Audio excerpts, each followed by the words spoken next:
Butler is a favorite every time the USAC Sprints unload. Right now, Butler has the hottest hand in what we fondly know as the Thunder and Lightning division.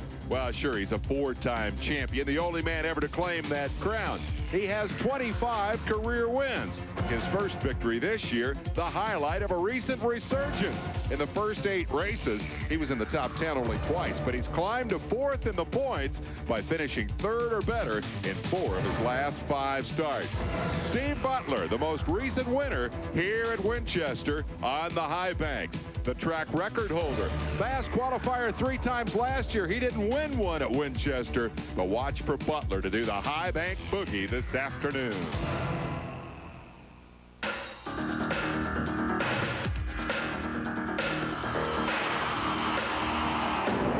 have big hearts and a whole lot of horsepower.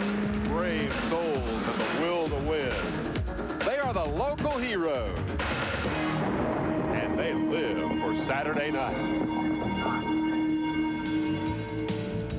This is historic Winchester Speedway, Winchester, Indiana, built in 1914 and proud owner of a grand racing legacy. And it is a beautiful Sunday afternoon for racing. What is that he said, Sunday afternoon? That's right, it's Saturday Night Thunder on Sunday afternoon, a special pre-recorded edition and an historic weekend indeed here at Winchester. Grand old race cars have been gathered here for Oldtimers Weekend. I offer you an example. The famous Ted Horn Sprinter, built in 1938, particularly significant because it was Mario Andretti's first sprint car ride. Oldtimers, what a context for introducing the stars of our show today. The old-timers we know and love, the Gary and Larry Show. Our open wheel anchor on ESPN, Gary Lee, and the 3-time USAC champion, Larry Rice. Thanks, Dave, I think. Good afternoon. You talk about feeling old. You've driven one of those cars on display as an antique out here. And I was announcing here at Winchester many years ago when some of these cars were still competing. Now, talk about scary running the high banks in some of those cars. Well, I wouldn't want to drive any of those race cars out there here today. Of course, I wouldn't want to drive anything here today, so it doesn't really matter. The sunshine is out, something rare for Indiana this summer with all the rain we've had, but it is in the afternoon. Now, we've seen them race here at night. Any difference running under the lights? Not really. This place is very well lit.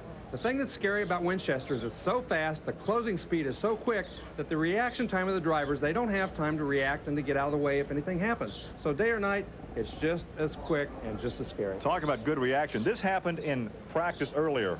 We ride with Steve Butler. Yeah, sure did. Steve Butler is following Thomas Nichols down into turn 1 here. You can see that Thomas Nichols starts to spin. Butler has very little time, but barely misses him. Good reaction time. But Doug Coletta coming around right behind him. As you can see Butler going by there. Coletta comes by. He got sideways and spun, but Gene Lee Gibson had no place to go. Right into him. So it was tough. In weeks past, we've talked about racing rheumatism. You get upside down, you're stiff all over. What do you do for it? Well, you go back and race and work it out. Well, Doug Coletta last night got a good case of racing rheumatism. Flipped not once, but twice in a sprint car on dirt in western Indiana, so he works it out by coming out here to Winchester and setting quick time. He's about to go racing. He's standing by with Dave. Fast time puts him in the first heat race. Let's find out, first of all, how Doug Coletta's feeling today. Are you sore? Oh, not too bad. I'm feeling good. Feeling good and ready to go out there and do it again. I presume today you're going to keep it on 4 wheels. This is not the kind of place you want to get upside down. I don't need to tell you that, do I? Yeah, you're absolutely right. I'll do my best and definitely try to keep it on all 4. What do you feel about your chances today? You're going to just march right through this thing, win the heat, win the feature? Yeah, that's the plan going into it for sure. The car is working good. You know, Connie Coletta in the Schilling and Fred Plum car is working good. All right, good luck to you today. Doug Coletta, our fast qualifier this afternoon. As the field prepare to push for the first of 4 qualifying heat races, it's the Thunder and Lightning division, the USAC Sprinters at Winchester. Saturday Night Thunder is brought to you by Smooth Bush Beer and easy drinking Bush Light. We'll be back with all of the action from the high banks of Winchester after this timeout.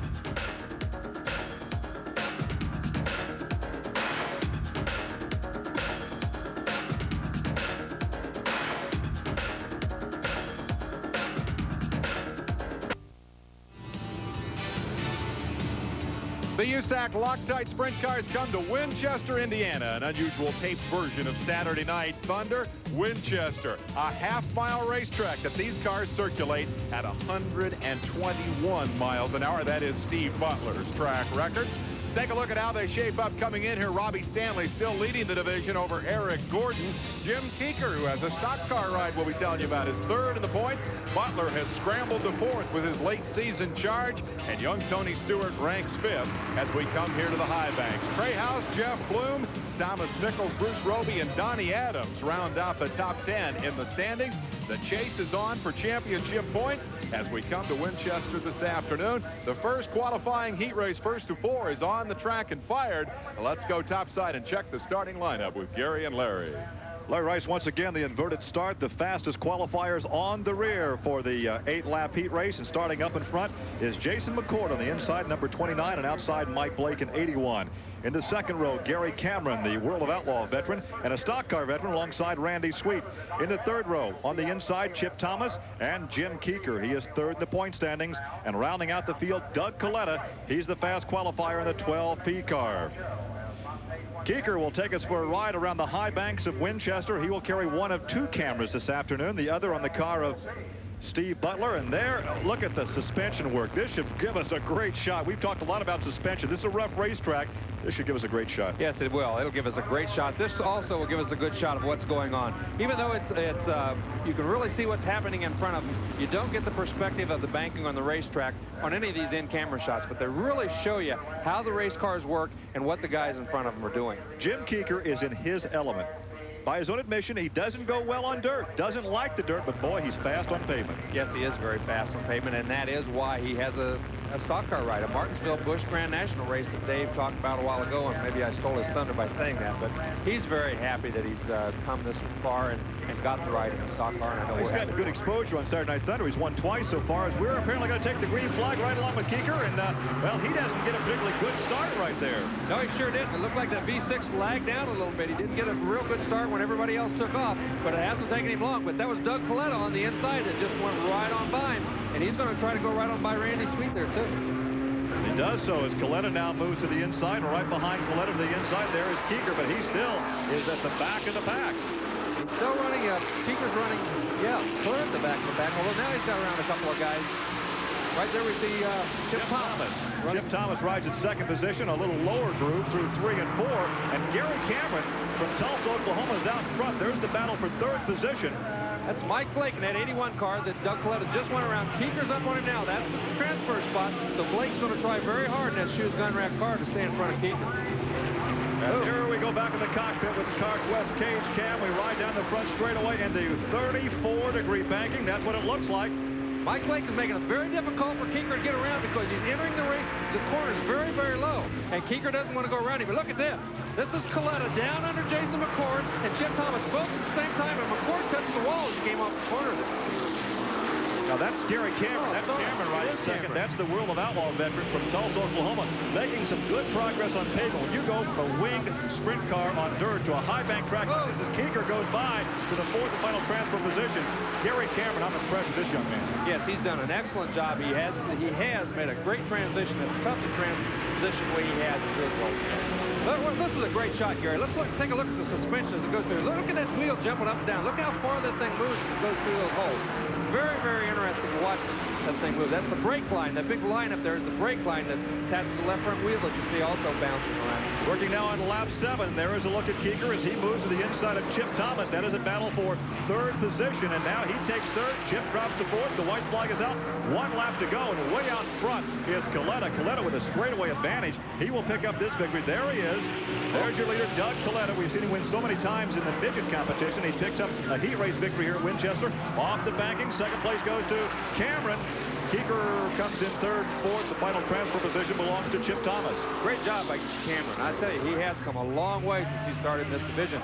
For those people who said Doug Coletta won those midget races only because of the race car, better look close, guys. Well, he has such a great team around him with the Don Schilling building the cars, the engine builders. We've talked about Butch Meyer working on the engines. It is a team concept, and he's the beneficiary of all that work. Exactly. Well, there is a look at your winner as we have one heat race in. We have 3 more heat races to go, plus the semi and a 30-lap feature from the historic Winchester Speedway in East Central Indiana.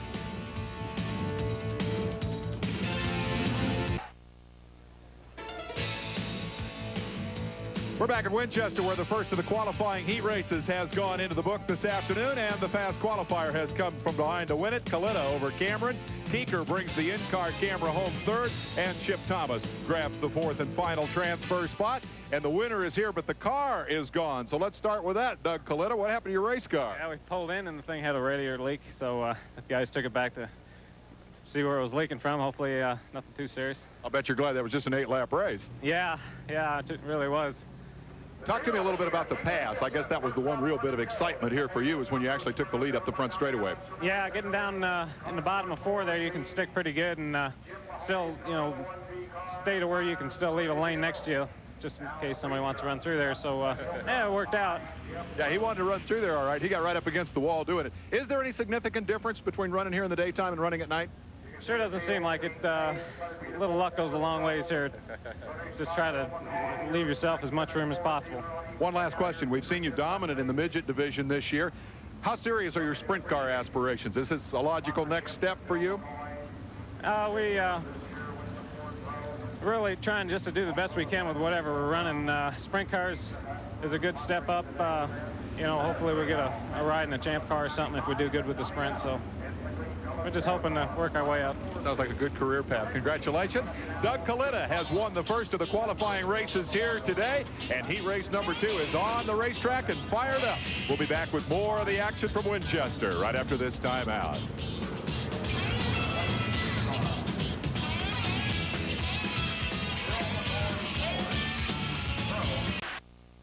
USAC, the most diversified sanctioning body in auto racing, sanctions the Indianapolis 500-mile race for the 37th consecutive year in 1992 as part of a racing schedule involving more than 160 exciting open-wheel events. Be there for every green flag. USAC is bigger and better than ever. Be a part of the action by writing for membership information to the United States Auto Club. And don't miss a single exciting lap. Remember the last time we saw the midgets at Indianapolis Raceway Park? Kenny Irwin Jr. won. Kenny Irwin Sr. just a little bit excited. And if the Irwins get this fired up over a regular Saturday night win, imagine how they'll celebrate if they can win the USAC Midget Nationals. Coming up August 15th, it's the final edition of Saturday Night Thunder. You better be there. But today we're at the Winchester Speedway, the Pizza Hut Oldtimers Weekend. No Oldtimers in heat race number 2. Well, maybe except for Jeff Bloom. Row 1, Gene Lee Gibson. They got that car back together after the practice crash. And Trey House, the second row. We find there's Bloom, who turned 43 yesterday. Donnie Adams in the 4C car. In the third row, Steve Butler, a 4-time champion, with the camera with him, and Jim Mahoney. And row 4 will be Bruce Field in number 3. And there is a look from inside the car, driven by Steve Butler. We'll watch the start from inside. You call it, Larry. Well, let's see what he tries to do. Is he going to try to go 3 wide? No, he thinks better of it. There's just not enough room. But it's very interesting to see what's his strategy. Well, he moved down. Now he's moved up. But no straightaway speed. Looks like the yellow flag. No start. Once again, for new viewers, new listeners, let's go with that start rule. Well, the yellow is a safety rule, the yellow flag rule, where they go ahead and throw the green flag and then turn the yellow on as they go down the back straightaway. The thinking being that they'll give them more time to slow down and avoid accidents.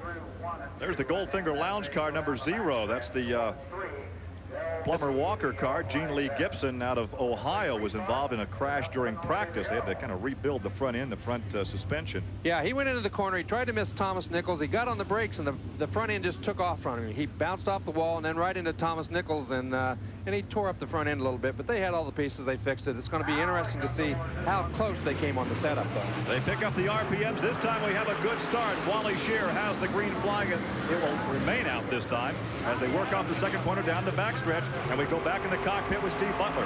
Yeah, Butler this time is going to try to go on the outside. He likes the high groove on this racetrack. He doesn't go to the bottom very often. That's Donnie Adams in that white car in second place. It gets real squirrely up there as he tried to go to the inside to take the lead.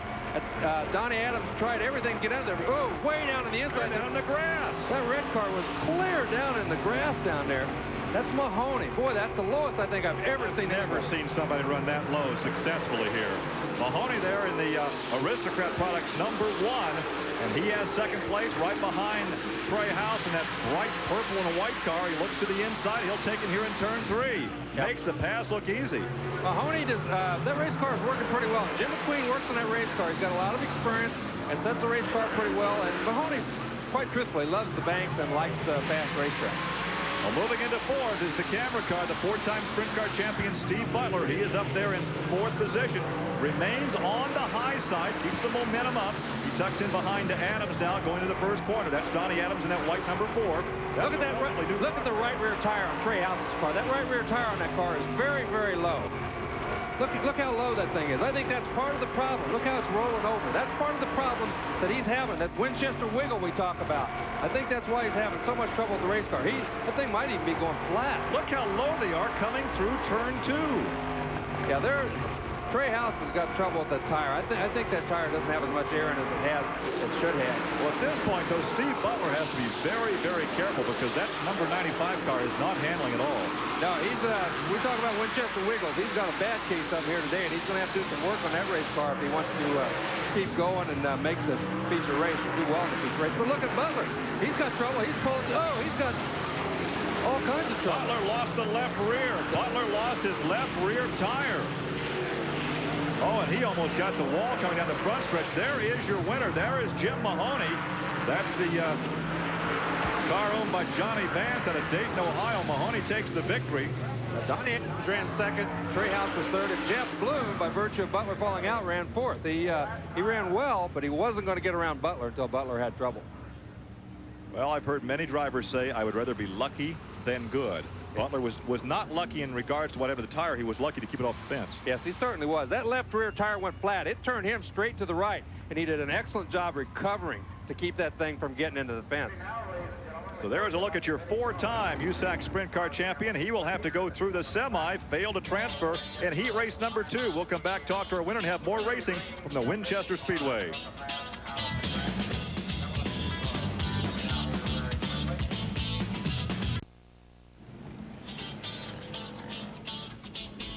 We're back at Winchester. It is Oldtimers Weekend at this famed old speedway as the USAC Loctite Sprints come to town. This is no old-timer. Jim Mahoney has hit the big 3-0, but drove her like a kid today. The pass in the grass. We'll see it in a moment. Donnie Adams, Trey House, and Jeff Bloom get the rest of the transfer spots. And here is the smiling winner, not only of the heat race here today, but of the last daytime sprint race at Winchester. You got to feel pretty confident coming in here this afternoon. We feel real confident. Johnny Vance gave me a heck of a race car underneath me.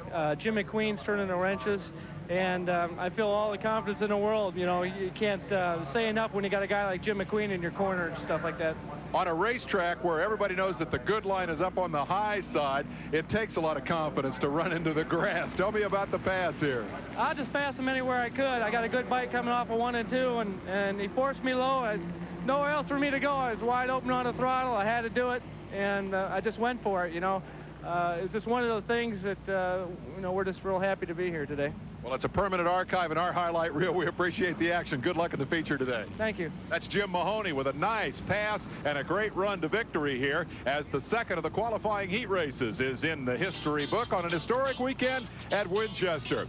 Qualifying race number 3 coming up. Stick around for all the action from this famed old speedway. It's the Thunder and Lightning division of USAC.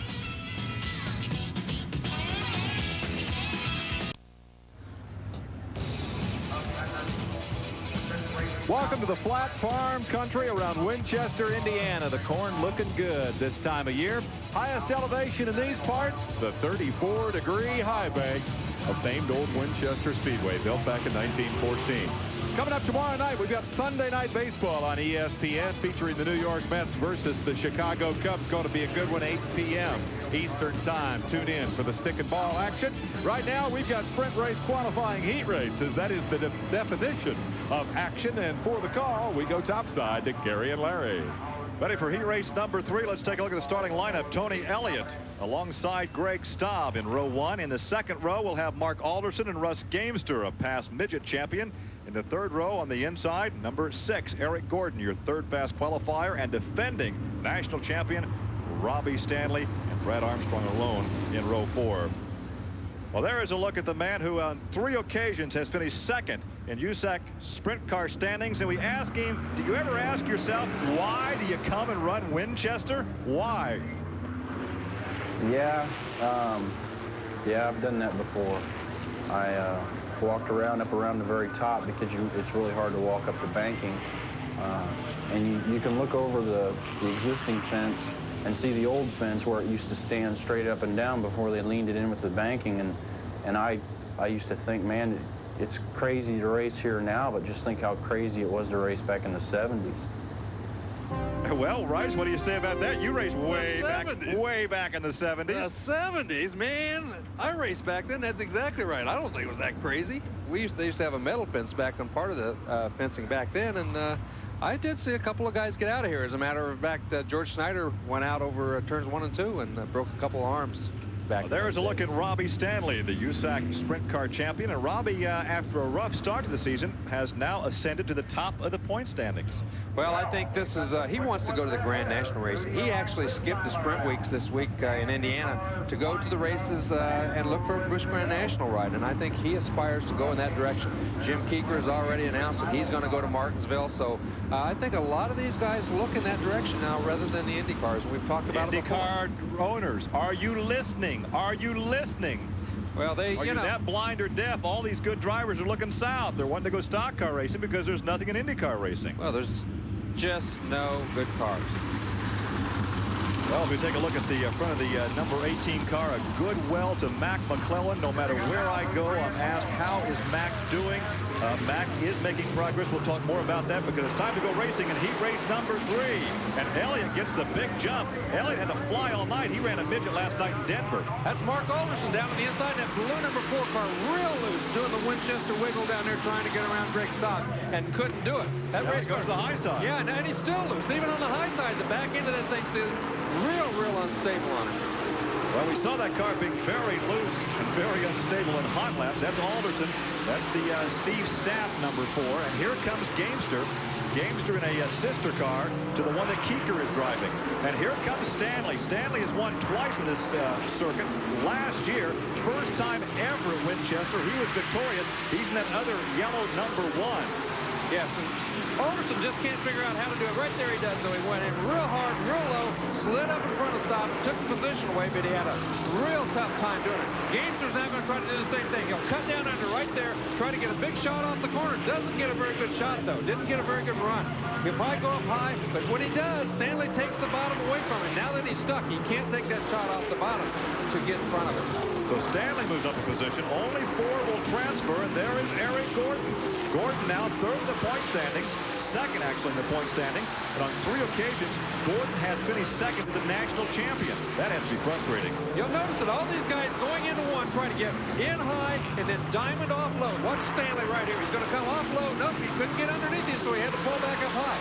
But in going into 3, they can run all the way through the corner down on the bottom. He's going to try to go right on the bottom, right off the bat, try to go around him, and he pulls it off, and Eric Gordon follows him right on through. We still have some good race drivers to back the pack trying to transfer. Only 4 will transfer. We look at that battle for 4th right there, and there goes Gordon by Stanley. Eric Gordon did a great job. He ran all the way through turns 1 and 2 on the low side, and that's very, very difficult to do, and went right on by Stanley. I'm really surprised. Stanley's usually much quicker than this. Stanley back there in 4th. He's being challenged right now. There we go back to the front of the pack. And there is Tony Elliott. He takes the lead, or takes the win. We still have a battle for that transfer position. And there goes Gamester all the way to the infield dirt. Cannot make it stick because the momentum belonged to Stanley on the high side. And Robbie takes 4th place. He will transfer. Elliott takes the victory. Gordon was 2nd, Alderson 3rd. Tony Elliott, we didn't get to see him very much because he ran away. That's probably the very best job I've ever seen that kid run a pavement race. Very, very good and very far out in front of everybody else. Well, he has been very successful over the years. Comes out of Warsaw, Indiana. He's been successful on dirt. in sprint cars. Over the past few years, he's kind of widened out his career to include midgets in the Silver Crown Championship dirt cars, but now we're showing some great progress on the pavement. So he takes the victory here in heat race number 3. We still have one more heat race plus the semi and a 30-lap feature during the Pizza Hut Oldtimers Weekend here at the Winchester Speedway.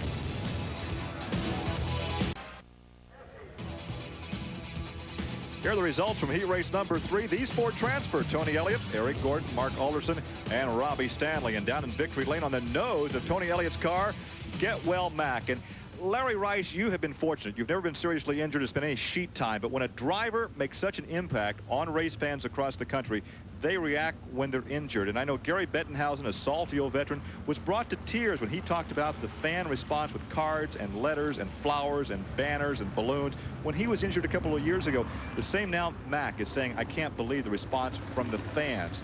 You don't find that type of fan response anyplace else. That's right. Here we see another sign. There's a lot of people thinking about Mac. I talked to him this week. He said he's doing very, very well.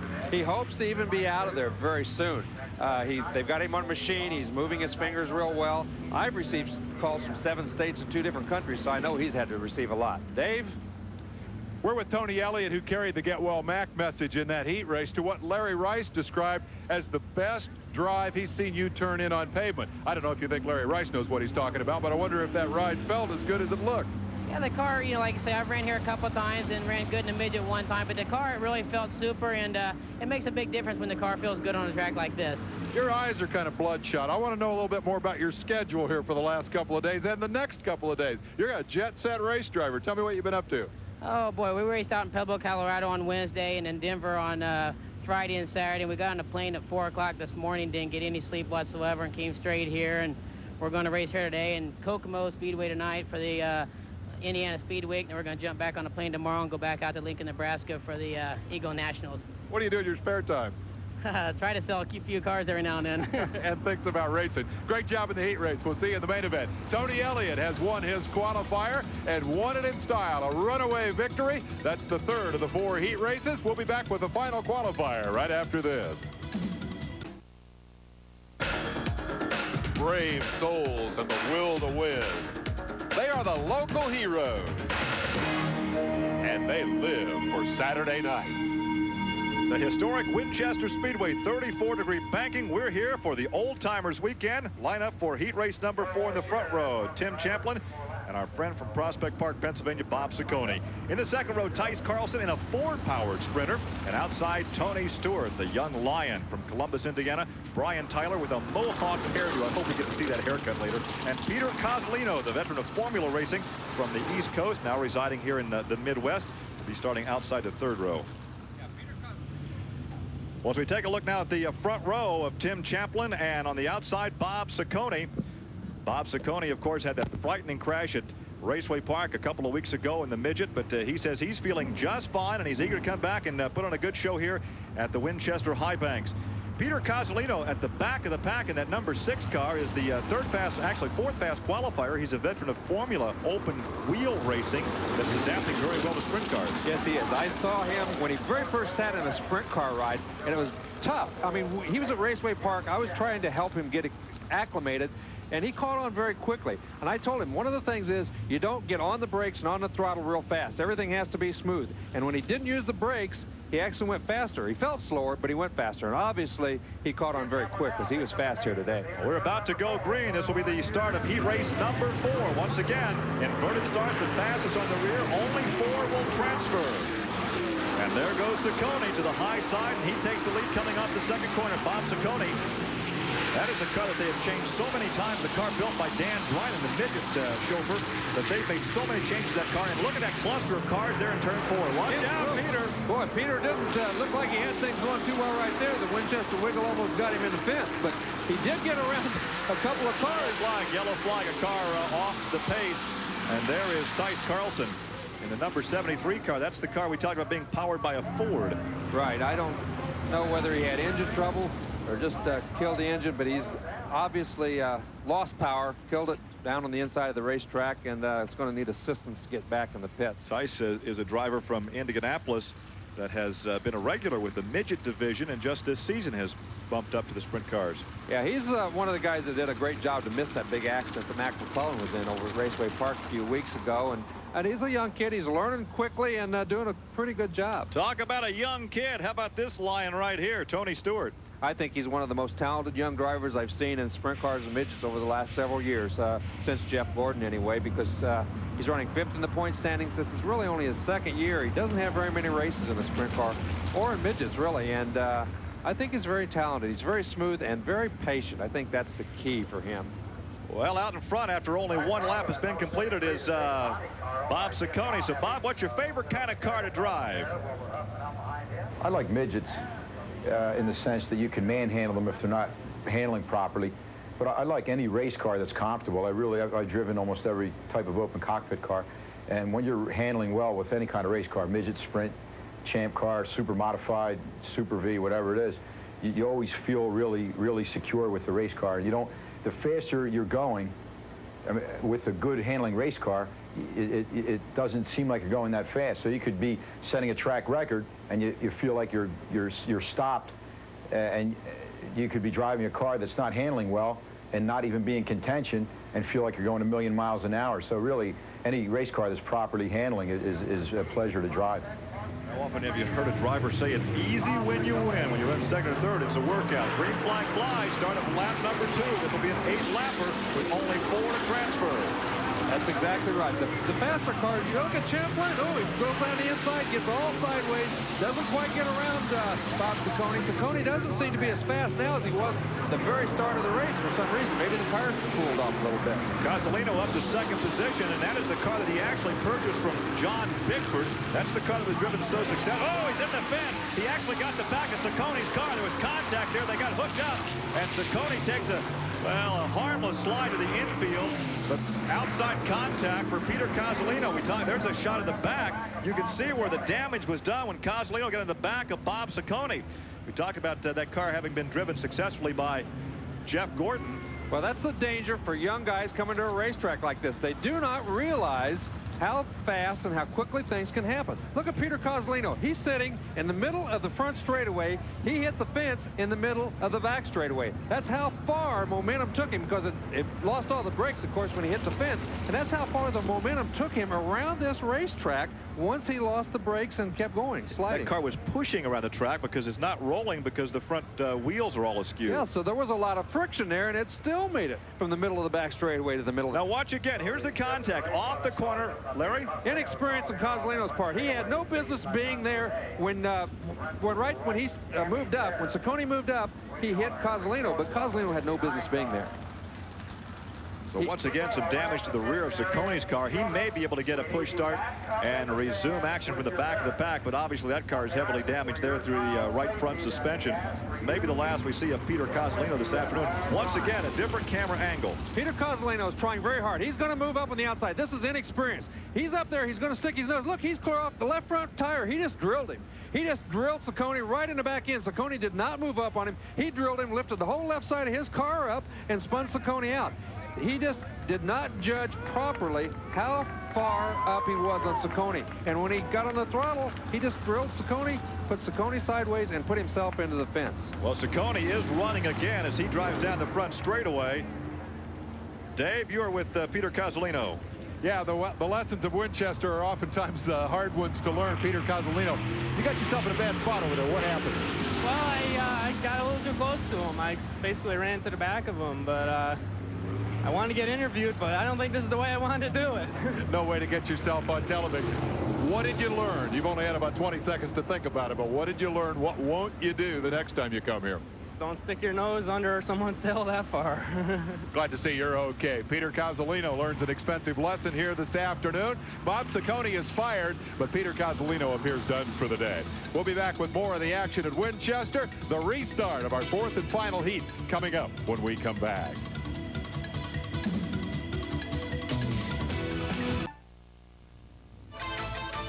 We're back in Winchester. Been a wild afternoon here. Yes, an afternoon special tape delayed version of Saturday Night Thunder. Tomorrow, Sunday, Winston Cup cars for the Budweiser at the Glen. You'll see that live from Watkins Glen, New York. We're going to cover it top to bottom and front to back. Stick around there on Monday night for the 6 p.m. Eastern Time edition as we cover all of the action. Now look at this. Will you look at this? Gary Lee already got the key to the city of Winchester. He still wasn't happy. He said, well, I don't have my name up here anywhere. Hey, look, hey, they misspelled Dunderheads. Dave, Let's go back to Gary and Larry. You have a director's chair you use at Raceway Park with your name on it. We don't have chairs with our names on it, so Linda Haldeman said, we'll take care of you guys. Oh, we're back to racing. Oh, a wild time over turn 2. Yeah, and that's Tony Stewart who took off the lead. We have Tim Champlin and then Tyler's up to second position now. Brian Tyler, he with the I'd like to see him win this thing so we can get a shot at that Mohawk haircut that he has. Well, he's running real quick. He's real fast through that corner 1 and 2, and he's gaining on Tony Stewart rather quickly as he runs through 3 and 4. Well, he was not handling all that well earlier in practice. Not handling all that well. Look at that. He kind of slides up in the corner. That's a 4-wheel drift he's going through there. Man, oh man, and still keeps her under control. Here's Tony Stewart out in front. He is the Rookie of the Year in this division last year, presently 5th in the point standings. Won a feature earlier this season, but right now, oh, look at this. Look that is a style I've never seen here before, Gary. That is a style. But it's working for him. And it is. That's where he's gaining all of his ground. Watch, he runs through this corner. He doesn't gain a lot on Tony Stewart. Every place seems to be just about the same. But watch him as he runs into one and gives her that big sideways pitch. He seems to be gaining. No, he doesn't right now. Lost some ground coming off turn 4 that time. The only reason I said I hope he won this race because I'd like to get him on camera to show that Mohawk haircut that he has. Yeah, Tony Stewart down for the white flag. I think that style might have heated the tires up a little too much. That's what he does it every time. Look at that thing. It gets that little slows in again. And he does. Every time he gets that thing in that little 4-wheel grip, he really makes up ground on Tony Stewart. But I just don't think he can do that lap after lap and keep that car under control. He did have a tire compound that is so hard, it just wouldn't work. Well, Tony Stewart takes the victory, and Tyler's aggressive style garners him a second. Tim Champlin takes third, and Bob Ciccone, after that melee on the backstretch, comes in 4th, but he will transfer. So there's a look at Tony Stewart, the youngster from Columbus, Indiana, who jumped right out of TQ Midgets, very underpowered on dirt, into a sprint car at Salem a year ago, and went on to claim Rookie of the Year honors. He has been most impressive. Well, we have talked about him a lot, and but I think it's all true. I think he's a very impressive young guy. So Tony Stewart takes victory here in heat race number 4, which means we still have a semi and we have a 30-lap main event. It's Oldtimers Weekend. The Oldtimers bringing you all the action from the Winchester Speedway.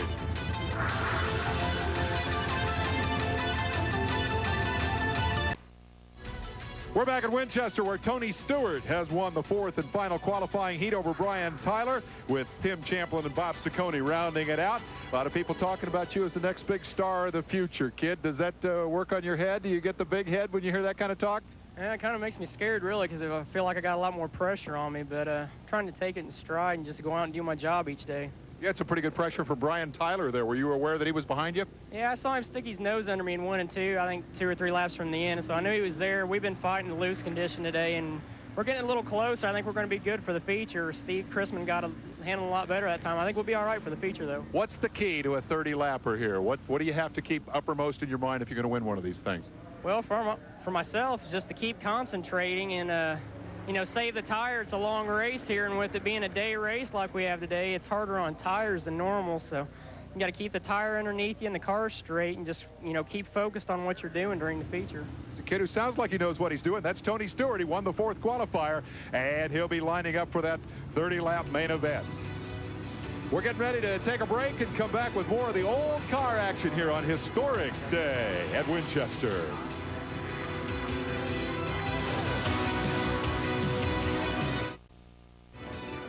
Well, there is the latest in haircuts. Sprint car style Brian Tyler. We told you. I don't know what I'd do if my kid came home wearing a haircut like that. I'm not really sure. I'm not going to make a comment. Upcoming events here at the famed Winchester Speedway, August 22nd. The NASCAR Winston Racing Series Super Late Models. And then the September 5th to the 7th, the 10th Annual World Stock Car Festival, all on the high banks. 34-degree banking.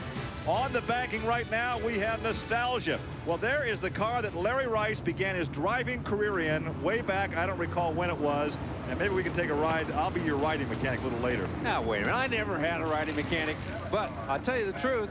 Those two cars you see right there, the 1 car and the 16 car, that black number 1, the 2-4, they're just out of camera range now. I drove that black car, and I drove for Carl Forberg, who owned a 16 car.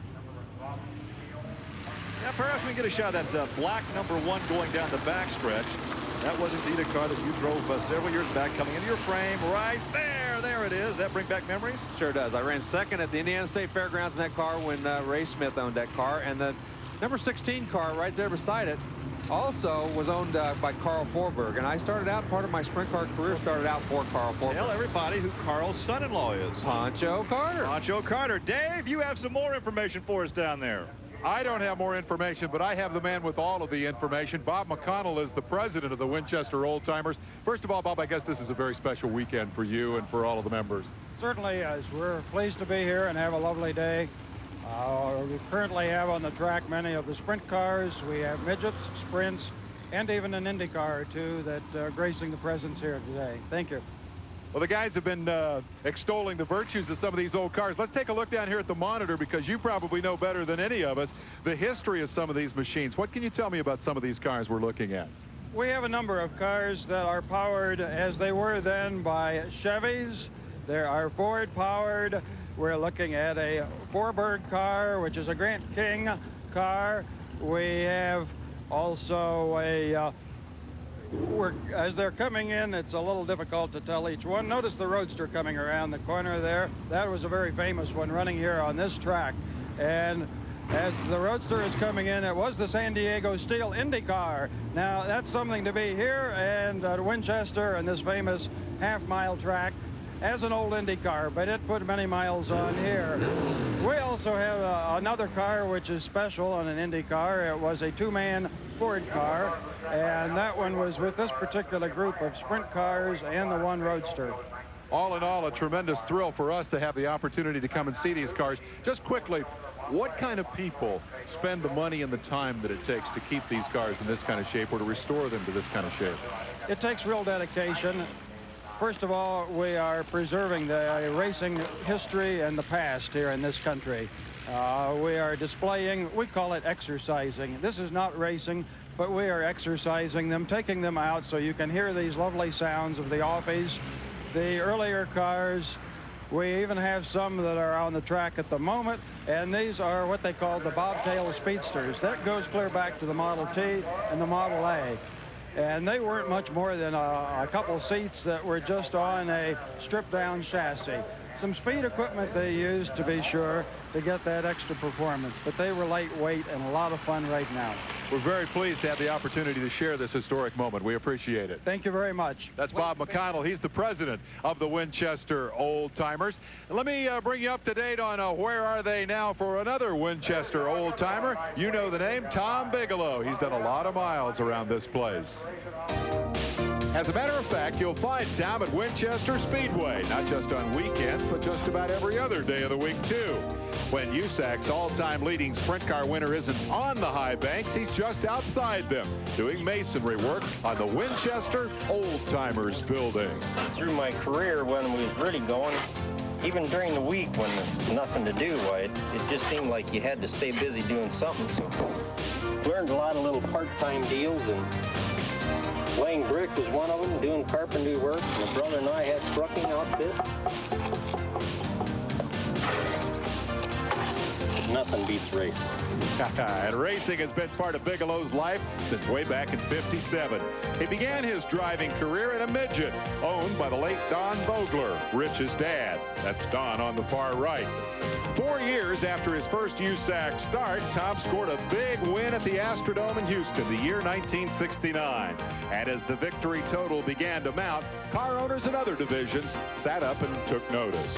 If you're winning and you're getting your name out in the paper or in the press, other owners start looking at you, and that's how Rollo Volstead called me up and said, hey, I see you win a lot of races. Would you like to drive my Indy car, you know? And I thought, boy, that's great, and that's really what I've been racing for, was to run Indy. That was my dream and my goal. And Big lived his dream in 1974, the first of 9 consecutive starts at Indy. He never won, but he finished in the top 10 twice, his best 6th in 1977. He won most of his record 52 sprint car races during the 70s. And like most race drivers, had a few close calls, en route to finishing runner-up in the points 3 times. Finally, in 1978, he won the USAC national title. And during that time, he also set a world closed course speed record at Winchester, 15.689 seconds. Tom has always been a popular guy. His fans include the fellow in the middle, former President Gerald Ford. 8 race drivers have come out of Whitewater, Wisconsin, but Tom's the only one to have a community sign with his name on it.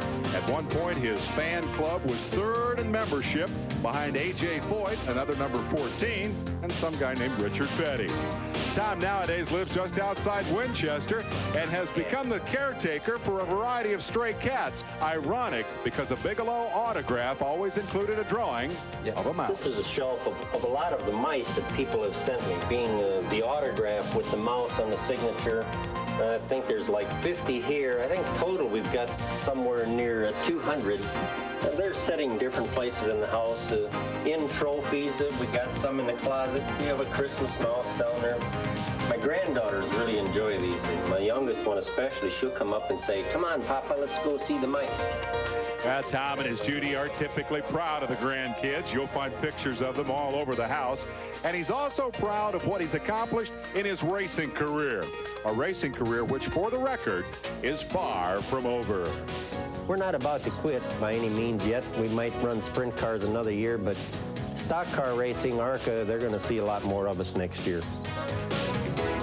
Larry Rice, a guy that's been so successful here at the Winchester High Banks, but perhaps never have we seen a better ambassador for motorsports. This guy had one of the biggest fan clubs ever. I think he probably did have the biggest fan club in sprint car racing history. During the 70s and early 80s, when he was so dominant here at Winchester and in all the pavement races, he was out partying, laughing with the folks 3 and 4 and 5 hours after the races, and that's what the fans want to see. They want to see people who they can come and talk to and relate to. That's the problem that IndyCar is having right now. Nobody wants to relate to the public. They just want to do their TV commercials and go home. And Bigelow with 52 career victories. One season alone, he won 14 features. Incredible. Well, talk about a guy that has a few laps here, but many, many years ago, Emil Andrus, a real veteran, is standing by with Dave. Emil drove here in like, what, 61 years ago, Dave? That's what he tells me. You talk about a fan following his, well, it was many, many years ago. Emil Andrus, do you have a favorite memory of this Winchester racetrack 6 decades ago?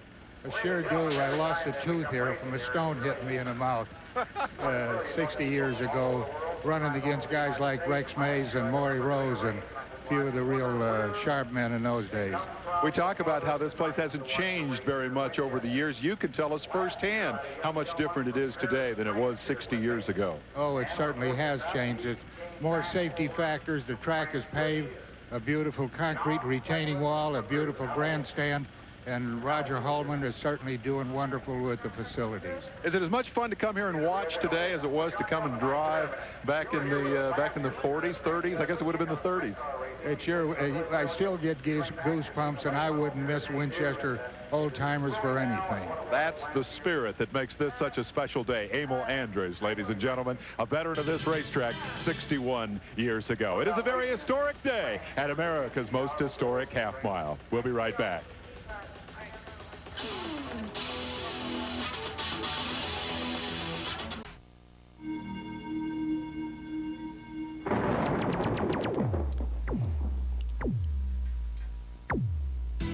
This is Winchester Revisited, the spring of 1990, the race it seemed no one would win. Jeff Gordon in black leading. Rich Vogler belts him in the back. Jeff having a little problem with the brakes. The onboard camera, a reminder that up front is not always the safest place to be. A little altercation handed the lead to Gene Lee Gibson up on the top of the track. He led for exactly a lap, and then the leader Jinx continued as he began spewing oil all over the place, including the face of the trailing Steve Butler, who goes around the outside, takes the advantage. Will Butler fall victim to leader's luck? Nah, Steve's thing held together and carried him to yet another Winchester victory. And Steve took a look around when it was all over and said, hey, you take them any way you can get them. The stars of the USAC Thunder and Lightning division, the Sprint Car heroes, have one more chance to qualify. Here this afternoon, the semifinal race is up next, and here is Steve Butler in his car, not in the position that he wanted to be in. The flat tire in the heat race was the problem. Steve, how big a setback is it to have to run the semifinal? Well, it's not too bad, Dave. It gives us another chance to try the car out, and that can be good, but the main thing is that if anything goes wrong in this race or we make a mistake and something happens and we're done for the day. So that's definitely, the drawback. But well, they pushed everybody else off, so we're going to let this guy go to work. Steve Butler facing a last chance, do-or-die effort to make it into the 30-lap feature here this afternoon. The rest of the cars are on the racetrack and fired. Butler will join them and try to make the show. And we take a look there at Gene Lee Gibson. That is the plumber car that was damaged earlier in hot laps. They put it back together, could not transfer through the heat race. He'll go through the semi. Steve Butler will start on the pole. Alongside will be Russ Gamester in the number 20 car, then Randy Sweet and Mike Blake in row 2. In the third row, Gene Lee Gibson and Jason McCord. Then it's Greg Staub and Brad Armstrong, and Bruce Field will round out the field by himself. Trivia question for you. Bryce Aroni. Yes, sir. Last driver to drive a Watson Roadster in the Indianapolis 500, the only front engine car in 1966. Who was the driver? I know the answer to that one. Bobby Grimm. Bobby Grimm, a former standout in sprint car competition. He is here for Oldtimer Weekend, and he's standing by with, guess who? Another old-timer. Oh, listen to that kind of talk. Bobby Grimm won 199 sprint car features. The first question is, how tempted were you to just hang in there till you got that magic 200 victory? Well, I didn't even realize it until after I quit. Too late to do anything about it then. You had a great quote about the tires on these sprint cars that I read one time compared to what you ran back in the old days. Yeah, I made the remark, and it's true. There's more rubber on the right rear wheel of these cars than I had on all four of mine. And yet you went around this place about as fast as they did. Your famed Black Deuce car is in the Hall of Fame, the Sprint Car Hall of Fame over in Knoxville. Do you have a favorite race car of all the ones that you drove, including perhaps the one that carried you the Rookie of the Year in Indy? That black number 2 would probably have to be my favorite. Well, I'll tell you what, you're one of our favorites. We're glad you're here. Are you enjoying Oldtimers Day? Yes. Good. We're glad to hear that. He's having a ball out here today, and we're having fun talking to these fellas. But right now, the semi-main event is the semi-qualifier for the main event. Is the feature attraction. So let's go back to Gary and Larry. You guys better take it. He had a great quote. I was talking to Bobby Grimm earlier, and he said he was walking through the parking lot earlier today, and somebody yelled out, "Hey, you old geezer!" And he said, "Everybody in the parking lot stopped and turned around and looked." So must be Oldtimers Weekend. All right, as we take a look from the CarQuest cage cam, well, we're not mounted on the cage on this particular shot, but we look back at the field warming up for this 12-lap semi. Yeah, that's a pretty good shot. You can definitely see what the guys behind him are going to be doing when he's up in front of them, and he does start in front of them. So they're going to be making some dips and dives trying to get around. Once again, to establish for those of you perhaps just joining us, new race fans, the heat races are inverted. The fastest on the rear. The semi, though, you get your qualifying spot back. The fastest up front, so consequently, starting on the pole will be Steve Butler. Right, Steve Butler was the fastest qualifier in this group of cars. That's right. So it's going to be... we're going to see if anybody back behind him, including Randy Sweeten, who we see in that number 2X car, have made the adjustments to be able to go around him to run faster than they did in qualifying. Pace car pulls off. The field now belongs to the 4-time USAC Sprint Car champion from Kokomo, Indiana. We are going to watch the start from this camera angle right here. This should be interesting. Randy Sweeten, regular participant of Berlin Raceway up in Michigan. He runs for this for Ben Lever down here and didn't get a very good start. The green flag flies. We are racing, and you're riding with the leader right now. And look to the inside move of Gene Lee Gibson. Gibson looked down low. I'll take that back. We're not riding with the leader, riding in second position. Yeah, we couldn't see Gamester, but he jumped off. Gamester was gone. He was just a tremendous start from that outside front row position. There's a look at your leader. That is Russ Gamester in that new V6 Beast chassis. That actually will be a sister, almost a twin car to the one that Jim Keeker is driving this afternoon. Off the fourth corner, down the front straightaway. We look back now at third position. That's Gene Lee Gibson back there in that zero car right behind Steve Butler, whose bumper cam are on. And you can see that Gene Lee Gibson seems to be pretty stable in that race car. The race car is not moving around too much. He seems to be running through there. Right there, got a little bit of a push. See the front wheel turn? But he went very good through that corner and caught Butler going through Now, he closed the gap somewhat. Now look at the tire smoke. That was a big-time push he's got in that race car. The wheel turned hard left, the front end still heading towards the fence. And the more he turns them, the more you can tell the race car is pushing. Very good indication. See the chassis working very well. Ooh. Well, there's the gap now between second and third. Butler on the left side of your screen, the white and red number 69 in second. And there's the white number 0 of Gene Lee Gibson. He rides in third position. Only 4 will transfer. Fourth spot now belongs to Randy Sweet, the stock car veteran. If you notice the white we saw right before they switched off that bumper cam, that was because Steve Butler got very sideways, and that camera shot right straight towards the fence. That was the white. It wasn't the camera moved around, I don't think. This is the battle for the second spot. Remember, only 4 will transfer. This is the 12 lap last chance race. 6 laps now complete, 6 laps to go. And there is a look at Randy Sweet. He rides in fourth position, and he has made a good job of transitions from one type of racing to another. He's a stock car driver. He goes from a heavier stock car to a much lighter sprint car. There have been a lot of guys who have tried to do that, to move from stock cars into sprint cars, and it doesn't seem to be nearly as easy to do as the other way, going from sprint cars to stock cars. The guys who come around sprint cars don't normally like them near as well as they do the stock cars. There's a look at Russ Gamester, a past USAC midget champion. He flew all night from Denver as well. This car is actually in the race as an insurance policy for Jim Keeker. Keeker is presently third in the point standings. He is going after the championship. So they said, Russ is a good, steady race driver. We'll put him in the backup car in case we need it. He could be a factor in the feature. Russ Gamester does an excellent job. I think Russ's big problem is going to be in traffic. He doesn't handle the traffic. He doesn't trust the sprint car quite like he does a midget. But if he gets to start up front, he could be a real factor. And look at that gap between first and second. We ride with Butler now in second position, and look way up a turn ahead.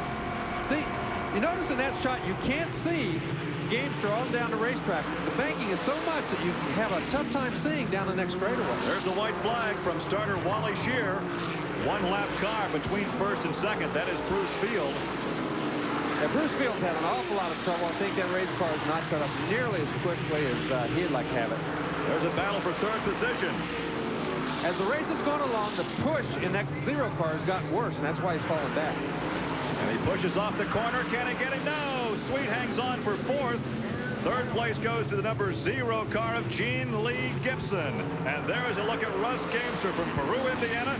He wins the semi. That's the Glenn Neibel car with the V6 engine, the Beast chassis, and he will move on to the feature event.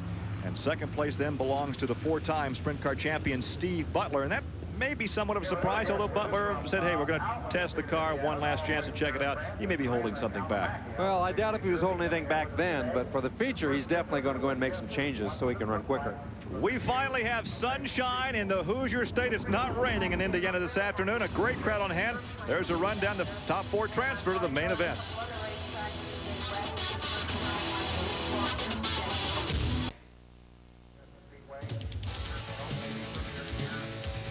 Take a look at the last chance qualifier results here for today's 30-lap feature. Russ Gamester wins it handily over Steve Butler, Gene Lee Gibson, and Randy Sweet. And this is another of our jet-set race drivers for the weekend. He was in Denver. He flew in today. He's flying back to Nebraska.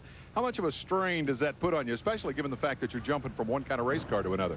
Oh, not really too much. I tell you, Glenn Neibel and the crew that put me in this great race car is V6 power, and I just got to thank them guys. You know, I mean, it just makes my job a lot easier, and flying back and forth, I mean, that's a sport. I love doing that. That's all part of the business, right? There was talk about Russ Gamester being kind of a backup here in some sense for Jim Keeker. I didn't get the sense that you were out there being a backup for anybody. You were winning that one for Russ Gamester. Yeah, that's true. You know, I mean, the car's got potential, and I want, you know, I'm going to show it that I can do the job. And if Jim needs a car, I'm more than welcome to give it to him. I mean, that's no problem with me. I'm just here to help Jim out, to, you know, chase the points, and I think he'd do the same for me. All right, congratulations on a great drive. That is Russ Gamester coming away with the last chance qualifier win here at Winchester. We talk about all the history of this racetrack. I think it's interesting to meet the people who own this place. It's a family story. Roger and Linda Haldeman are the people who enable us to come here each week. The owners of famed old Winchester Speedway are Roger and Linda Haldeman. Roger was born and raised just down the road, did a stint in the Marines, and bought this place from Pete Wales. I signed a deal with Pete sitting on a trailer watching a race in Dayton, Ohio. And at the very same moment I put the final dot on the signature, Claire Lewicki's car became airborne and went into the grandstand, fatally injuring 2 people. In the process, a young boy was hurt by falling off a race car trailer, and he caught the tire pole of the old trailer in his eye. His eyeball was lying out on his cheek. There was a car in the grandstand, and I had just signed a deal to purchase this racetrack, which is a sister track to the then existent Dayton Speedway. Well, I was relating this story to a man in Indianapolis about 4 or 5 years ago, and he kept looking at me very intrigued, and I said, what are you thinking? I can tell something's on your mind. And he said, that was my son, and his eye's okay. So the story had a happy ending. So too the Holdeman honeymoon. They've been married just a couple of years. But Linda used to co-promote the races at Oswego Speedway in New York. The first time I ever came here, I just stood out there and looked at those banks, and I said, you've got to be kidding me. People are going to race up there. And I looked around the place, I walked up the banks, and the first time I ever saw a race, I had to remind myself to breathe. I was holding my breath. There are other husband and wife promoter teams around the country, but we know of none who have their house right on the grounds. It's situated right behind the front grandstand. And inside, you'll find the piano that occupies Roger's time when he's not busy doing race-related things. There's 47 acres here, and we thought about doing it in one of the turns down the way. We thought about a lot of things, but we said then we wouldn't be right on top of it. And we decided we'll be right on top of it. And we built the house so that it's definitely a racing house. We have company for just about every race. We hold our employee meetings and our drivers meetings and our race parties in the house with lots of people, and that's what we are. We're race people.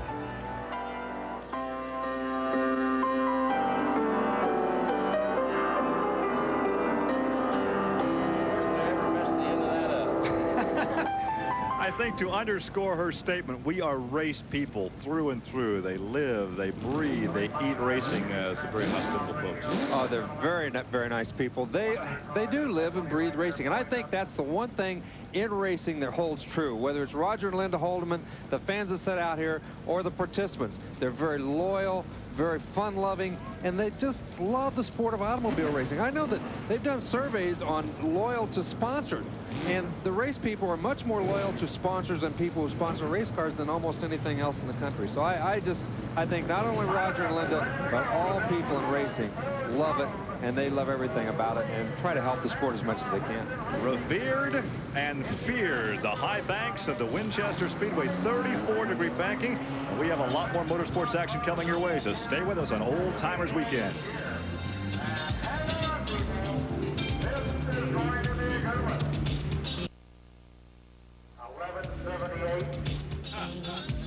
After the second rainiest July in history, August is here. It is sunny, it is pleasant, and we're at the Winchester Speedway for the USAC Loctite Sprint Cars. And coming up on Saturday, all the motorsports action on ESPN Speed Week at 7:30 p.m. Eastern Time. Oh, I love that blue sky. We are still drenched. We have webbed feet from all the rain we've had during the month of July, but here it is August. It is sunny. We are racing at Winchester. Dave Despain standing by in the pit area. Tell you one thing, all of that rain made for some great racing conditions the last time these USAC sprinters were in action.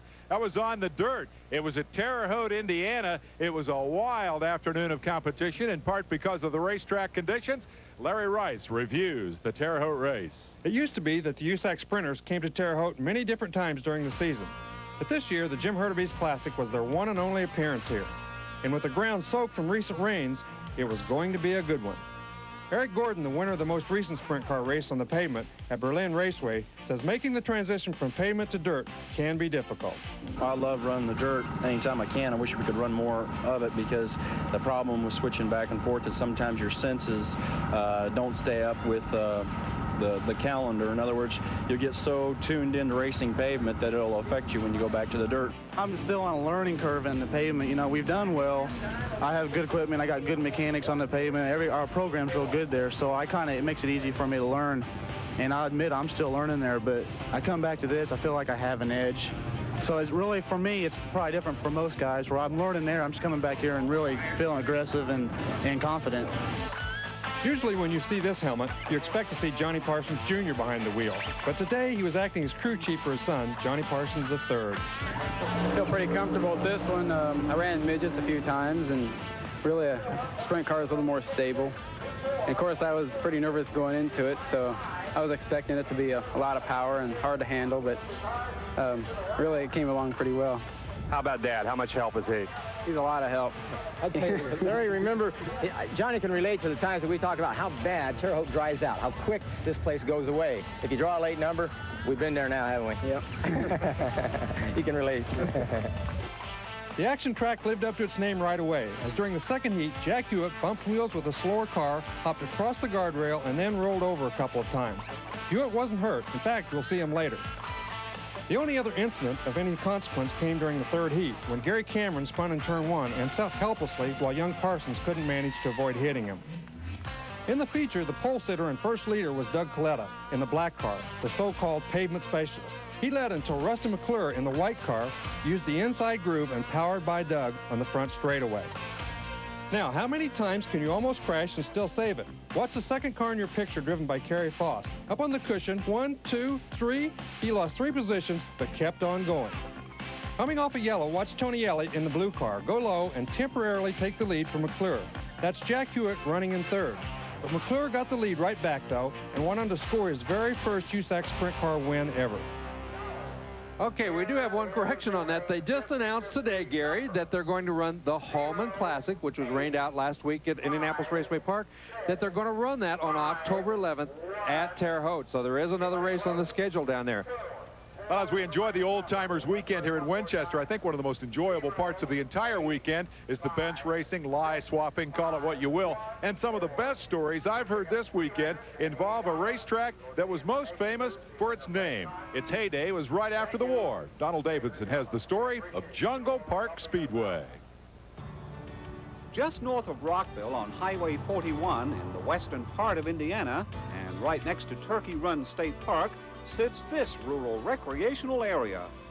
There's a picnic ground here, and you can rent a canoe for a sedate ride down Sugar Creek. It's all very peaceful. But wait, what's this lurking in the trees? Can this be a grandstand? Indeed it is, for there used to be a racetrack here.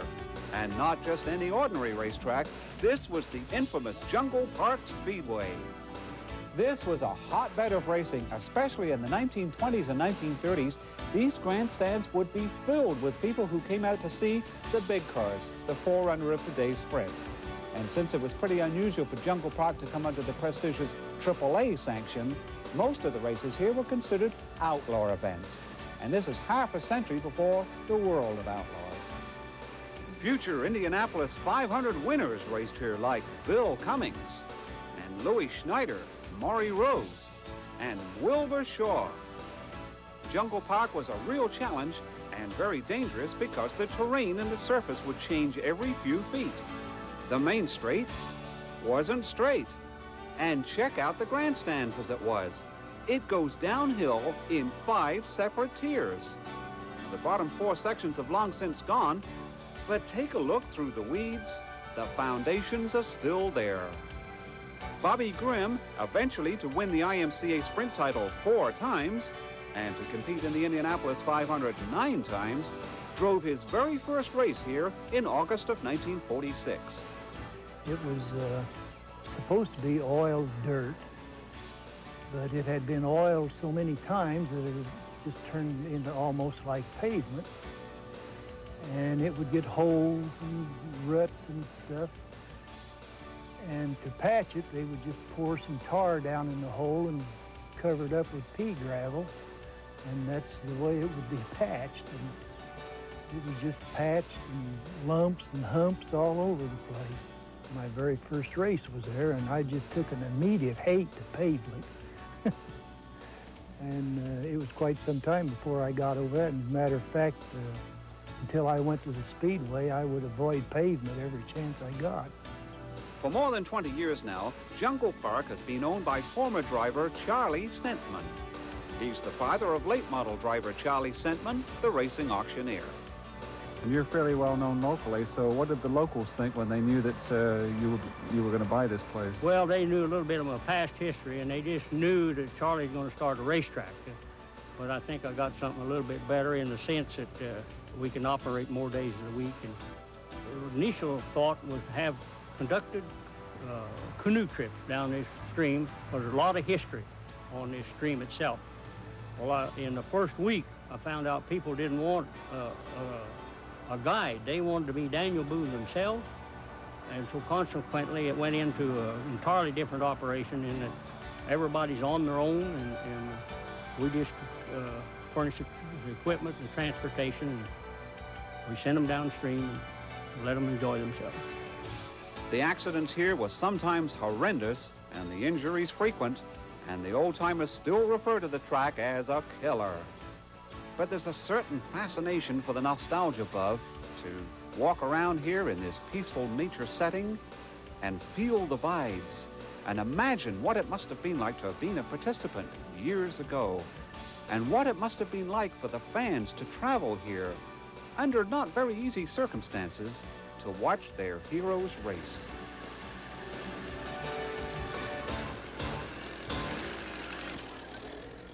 Well, of course, Jungle Park was long gone before Larry Rice, you began your career, but we've heard some great stories about that place. That's right, and as a kid, I remember going to that place. I can't remember anything about it except I can remember those wonderful old grandstands there, and, you know, it's a great memory, great to see it again.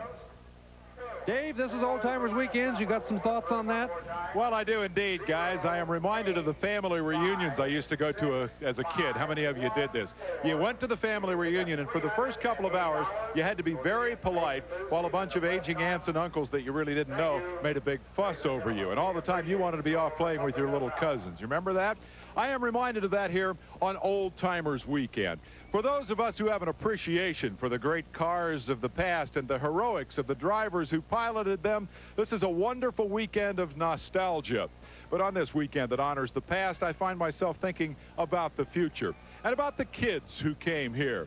Sure, that their parents brought them, thinking it would be a great opportunity to introduce them to some racing history. But we fool ourselves if we believe that names like Andretti and Ruttman really mean very much to these youngsters. They've come here for the noise and the speed, the excitement of today's racing, and the opportunity to cheer for today's stars. And so it has been for 5 generations at Winchester. Continuity, I think, is the theme of this weekend.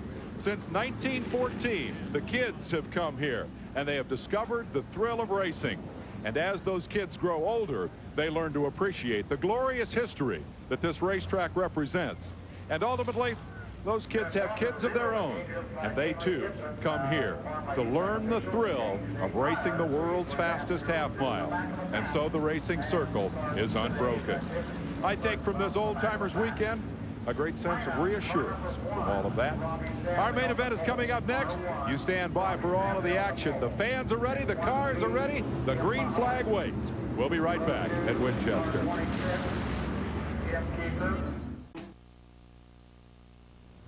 Here at Winchester, the main event on the racetrack. 30 laps for the USAC Sprint Cars. Want me to give you a prediction? Boy, that's tough today. I'll tell you what, I don't have that gut feel that we sometimes need in order to call the shot. But I'll tell you this, I'm going to pick a guy we haven't heard a whole lot from today because I think he may be the sleeper in the field. I like Keeker to win. How about you guys up top side? It's time for the final edition tonight of the Gary and Larry Show. You going to take a pick? Well, of course I'm going to take a pick, and I'm going to pick Mr. Jim Mahoney. I think he's due for a win. He ran very fast here the first time, and he starts outside the front row, so I'll take Stanley, who's starting inside the front row. There's your front row. We take a look at row number 2. On the inside, Keeker, that is Dave's pick, and Eric Gordon, who is second in the point standings. In the third row, the 4-time champion Steve Butler and the fast qualifier Doug Coletta. In row 4, on the inside, Brian Tyler with that wild haircut, and Chip Thomas outside in 24. In the 5th row, Jeff Bloom, the birthday boy, was 43 yesterday, and Mark Alderson in the 4U car. In the 5th row, make that the 6th row, the youngster Tony Stewart from Columbus, Indiana, and Randy Sweet, the stock car veteran outside. In the 7th row, Donnie Adams, and the midget champion Russ Gamester. In row 8, on the inside, Gary Cameron, the veteran of the World of Outlaws, and Bob Ciccone out of Pennsylvania. The 9th row, inside, Tony Elliott, and outside, Tim Champlin. And in row 10, Trehouse and Gene Lee Gibson went to the back-to-pack. They actually changed the right rear tire on that one. And Robbie Stanley starting on the pole. He is the defending national champion. He won here twice last year, won the very first time he ran here. So how did you adapt so quickly to the Winchester High Banks? Well, I adapted to Winchester so well, I think, because I just didn't know any better. I didn't know. I had come from the dirt series where we actually carry a lot of corner speed with the wings on the dirt. You know, we don't have the overall speed, I don't think. But, you know, I've run, you know, fast half miles like Eldora and that. And it's all relative, I think. You're only going to drive the car as fast as you feel comfortable, and I think I had a really good car last year, and the car felt comfortable for me. And we went to Winchester the first race, which I won, and I think I probably gained over 3/4 second from the first hot laps to the last lap of the feature. So which number one will lead into turn number one? Mahoney outside the red Aristocrat car. On the inside, your defending champion in the yellow number one, Robbie Stanley. Important point. He ran wings, sprint cars on the dirt. That helped him carry the corner speed. I think that's an important factor for him on this racetrack. And it looks like Stanley may get the jump. The green flag is out. He does indeed get the jump. And so Robbie Stanley leads the parade into turn one. Mahoney rides in second. Yep, Keeker ran in third and Butler in fourth in that white car, because they all make it through turns 1 and 2. Down the backstretch into turn 3, 34-degree banking. The number ones are right together, nose to tail down the front straightaway, 140 miles an hour. Mahoney tries to go in a little bit high and dime it off, but Stanley's running quick. He cannot get any place to go around him right at this point. Back there in third, a two-time winner on ESPN this season is Jim Keeker. Keeker won with the Silver Crown cars and the sprint cars, both at Raceway Park. Yeah, Mahoney right now is trying to figure out a way to get Stanley, trying to figure out where he's slow on the racetrack, but Stanley doesn't seem to be too slow. He's quick almost everywhere, although Mahoney seems to gain a little bit off of 4 right there, but not enough to get a shot at going around and going into 1. Now we ride with the 4-time champion, Steve Butler. He comes off the second corner and heads down the backstretch. And that is Russ Gamester out in front of him. That's a great shot. As you can see, all those cars seem to be very stable going through 3 and 4. You were used to seeing cars jump around, move around a lot, but these cars seem pretty stable. I said that was Gamester. That's Keeker out in front of him because we're riding now in 4th position. So up in front, you see 3rd, 2nd, and your leader, Robbie Stanley, out in front. And again, Mahoney moves to the bottom, but every time he moves down here, that race car gets real loose. As you saw him wiggle around going down that front straightaway, he just can't hold the corner speed and keep the back end under you when you run that low through 1 and 2. J&J chassis out in front, then you've got a Atkins chassis in second. And a Nival chassis, I think, in third. That's the Beast chassis in third position. And the Hoffman Sprinter in fourth. And here he comes right down underneath him now. He's going to carry that speed in there and trying to slide right up in front of Stanley. Looks like he's got it. He pulls up in front of Stanley. A very gutsy move, very good move. And look at Stanley. Stanley almost touches. He does. He does touch the rear bumper. Now that's the same thing Cozzolino did, except Mahoney was good enough to keep the car under control. Great job by Jim Mahoney when he got nailed to keep that thing out of the fence and out of everybody else's way. And Keeker had a ringside seat back there in third position. His heart jumped up and he's through when that happened, I'll guarantee you. And here comes Butler in fourth, and we ride now with Steve Butler in the CarQuest Cage Cam in 4th position. That is Keeker in third. And that now is Stanley in second, and Mahoney is leading down the front straightaway into the high banks of Winchester. Yeah, and you can see that Butler has caught the pack pretty well right now. Doesn't seem to be able to do a whole lot with them now that he's caught them, but he did catch the pack. This is lap 10 of a 30-lapper. 10 laps now complete, 20 laps to go. Look at Mahoney, Keeker seems to be just a little bit loose getting into 1 right there, and that's probably the reason he's not gaining on those 2 leaders. Mahoney has not pulled out to a huge lead, though. Although he went around Stanley, he's got about a 4-car length lead, and that's not much on this racetrack. That is Tim Champlin, who is being lapped there in that yellow 8 car. They work off the second corner down the back straightaway. It's still Mahoney, but now he opens up a bit of a gap. Eric Gordon has caught him, and then Coletto right behind Gordon. So there's about a 6-car horse race here right now. All those first 6 cars pretty close to one another, and I think later in the race, when tires start going away, some of these guys are going to pick up a push. You can see the Keeker in that first yellow car there. Stanley in that first yellow car fell back a little bit. Keeker's trying to get around it. When you talk about later in the race, the wear and tear on the tires, we talk about the lighter race car, that V6 power plant, the number 20 car that Keeker's driving. Very well could be an advantage, but the balance on the race cars, you always hear the Indy cars talk about balance, but these cars, when you run this fast, they lose their balance too, and if one of them picks up a push or loose condition, it really gives everybody else an advantage, and that seems to be what's happening to Stanley right here, as everybody's caught up behind him. And look how low on the racetrack Keeker was in turn 2, off the 4th corner down that front straightaway, but you can see that big gap between first and second. Now look at Keeker when he goes down to the bottom. Look at the tail tank vibrating that race car that goes through there. But when he goes down to the bottom, you can see how much Butler gains on it, because from the bottom of the racetrack, he's going up a 33-degree bank, and Butler's coming down a 33-degree bank. See that big ramp? Man, he catches right up with him coming down off that ramp. But when Keeker runs to the bottom, he doesn't have that ramp to shoot him down the straightaway, so it costs him straightaway speed. There's a look at Jim Mahoney. He is leading. He is about a half straightaway out as the battle develops for second position. But he will be running into traffic here the next 4 or 5 laps. That could be the factor. There's the 30-lap record set by Steve Butler back in 1990. We go clean, green all the way. We could have a new track record. Yes, Mahoney's pulled out a very good sized lead now. He really looks good on this racetrack in that Johnny Vance car prepared by Jim McQueen. But look at Butler. Everybody, Stanley right now in that yellow number 1 car is actually holding up the pack.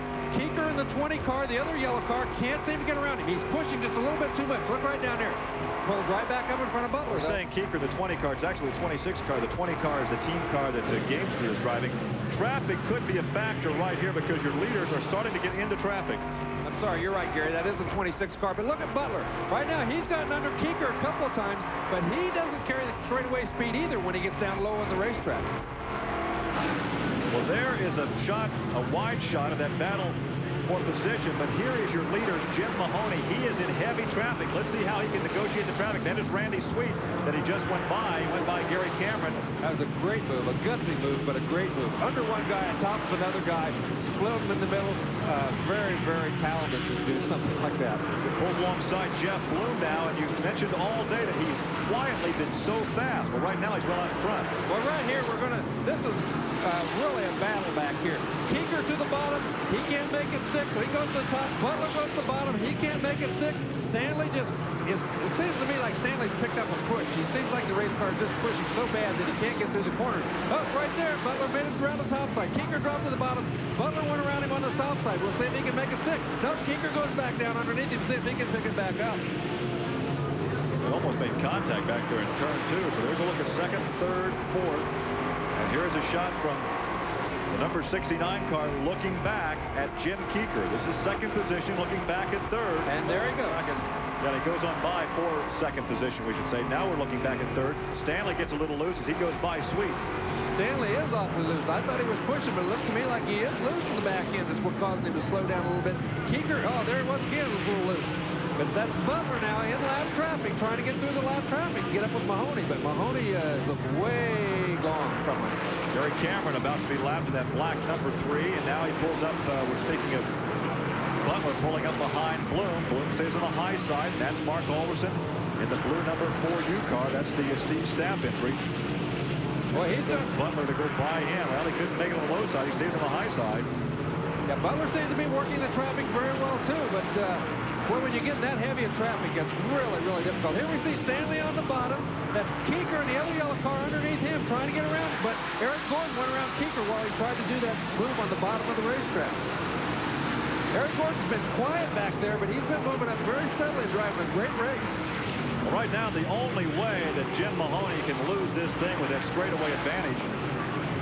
Oh, right there. If he gets in trouble in traffic. There's the white flag. 1 lap to go for Jim Mahoney. Eric Gordon made a great move right there, and right there he really made what could have been a disastrous move as he cut off Stanley, and Stanley got out of his way by getting on the brakes. So Gordon goes to third, Stanley drops to fourth, fifth is Keeker, but here he is, there he is, that's your call. All right, Jim Mahoney takes the victory in the Johnny Vance Aristocrat car, and there is Stanley in the white, or the yellow number 1. And he just does edge out Jim Keeker. That was the battle for third. I think Eric Gordon would take second, and Stanley takes third. A good, clean race, green to checkered, and we could have a new track record here. There's a look at Jim Mahoney as he takes the victory. Talk about Oldtimers Weekend. Johnny Vance is a second-generation driver. His dad owned a car for so many years. Spider Webb drove for that family. Remember Travis Spider Webb? Right. I have a lady in Florida who's been sending me letters and pictures of Johnny Vance's father when he owned race cars back in the 30s. So Jim Mahoney takes the victory in the Oldtimers Weekend here at the Winchester Speedway. We'll come right back and have a conversation with him.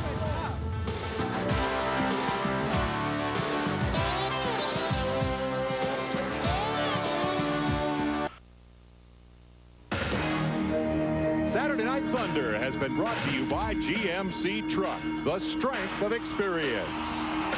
Cage Cam provided tonight by CarQuest Auto Parts. For your nearest CarQuest Auto Parts store, give them a call. 1-800-492-HEART.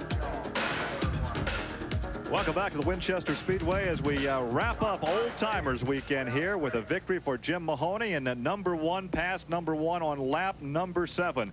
Mahoney had patiently been running behind Robbie Stanley, and here comes the pass for the lead.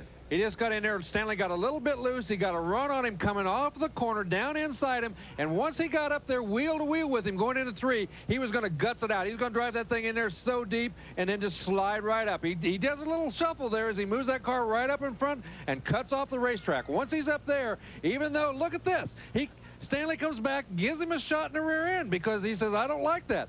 But it didn't matter. Mahoney held on, went on and won the race. And he is standing by in victory lane with Dave Despain. Hey, he got to the feature with the pass in the grass, and he won the feature with the best pass of the day. Jim Mahoney, congratulations. That was a great drive. Thanks a bunch, Dave. Johnny Vance and I want to dedicate this race to Tom Walls watching in Florida tonight. He was a Nooks sprint car driver. Just a heck of a race. Robbie gave me a good love tap when I passed him going into 1. I know it was only a race and he didn't mean anything, but we're real happy. I'm glad to say I want to say hi to a couple guys. Mike Guglielmucci, who's watching tonight in Joliet. We usually call him a suitcase. My wife, my daughter Tessa, Michael G. Guglielmucci, and I tell you, I'm just real happy. Bill Simpson's out there watching in Wyoming tonight. This means a lot. First time I won an ESPN. I've been racing on ESPN for about 7 years now, and this is the first time. It really means a lot. I want to thank Johnny Vance for giving me the opportunity to drive his car, Jim McQueen for turning the wrenches. It just all come together today. I would think you walk out of here with your head pretty high. The guys who finished 2nd, 3rd, 4th, and 5th behind you are the top 4 guys in the sprint car division. I guess you're the head of the pack today. Yeah, we're the head of the pack today. We're not racing for points, never do race for points. I just race when I can, and I'm just real happy to race. I'm real happy Johnny Vance gave me the chance to drive his race car. These guys back home are watching in Vinny's tap. I'll buy you one when I see you next time. And it's just real good. I want to thank ESPN. I want to thank Aristocrat Products, everybody in USAC, Loctite. All the guys at USAC do a real heck of a job putting this race together. And they're in here day in and day out. That's their full-time job to do this stuff. But it still takes a lot of work and a lot of effort, giving up their time would be with their family to be here racing today. But thanks a lot.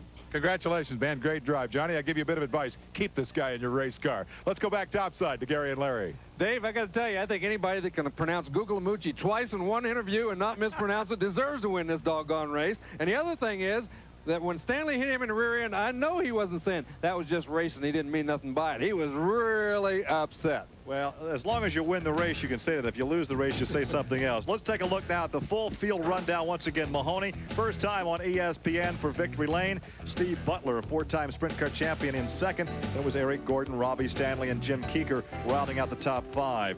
The second 5, we have Doug Coletta, the fast qualifier, finishing 6th. Chip Thomas, Donnie Adams, Tony Elliott, and Tony Stewart. In the second 10, we have Russ Gamester, Mark Alderson, Jeff Bloom, Gary Cameron, and Randy Sweet. And then finally, 16th through 20th, Brian Tyler, Tim Champlin, Gene Lee Gibson, Trey House, and Bob Ciccone. So with that, we'll say congratulations to Jim Mahoney. You picked him, Rice. Well, you know, Jim Mahoney's been due for a long, long time. He's an excellent race car driver, especially on the pavement. He won here earlier, so I don't think it was any big surprise that in that car with McQueen working on it, Vance owning it, that he could come through and do that today. Only one driver in USAC history has won 4 sprint features, or 4 sprint titles, we should say, and he's going for number 5. That's Steve Butler. He's standing by with Dave Despain. And he continues that string of top 3 finishes that he's been on of late with a 2nd place finish here today, and one you had to really work for. That racetrack ahead of you was pretty full there for a while, wasn't it? Yeah, Dave, it was full, the whole race. We got a good start, but then, Robbie Stanley and Jim Keeker were up ahead of us, and boy, they were having a heck of a race. Jim was all over the track trying to get by Robbie, and I was trying to take whatever was left over, and, I was right. We were kind of tapping bumpers and all over the place, and then I was trying to figure out what to do, and then all of a sudden Eric stuck his nose in there, and I said, geez, I got to get out of here or I'm going to end up going to the back. So, I finally got around Jim on the outside, and then once we did that, we got by Robbie pretty easy, and then it was just too late in the race to really take a run at the leader. But Jim Mahoney did a great job and got out there early, and that's what he needed to do. I was wishing we could have had a yellow there at the end, but the Hoffman car, you know, worked great. We had tire trouble earlier in both the heat race and the B main, so we didn't really know what to do for the feature. But you know, the Hoffman car came through as it has been lately. Congratulations to you. Great run. He's still in contention for a record 5th championship. Got to wrap it up from Winchester on Oldtimers Weekend. For Gary and Larry, I'm Dave Despain. We'll see you next Saturday night. Baseball tonight coming up next. Got all the latest scores from the stick and ball realm, so stick around for more here on ESPN. Don't forget, tomorrow live, 1 o'clock in the afternoon, Winston Cup Stock Cars Budweiser at the Glen. And then, of course, we're going right off to Cleveland for the Budweiser Cleveland Grand Prix at Burke Lakefront Airport. Big racing day tomorrow here on ESPN. Great drive to victory here today for Jim Mahoney as he whips the National Championship Series leader on the high banks at Winchester. One more week of Saturday Night Thunder to go. We'll see you next Saturday night at IRP.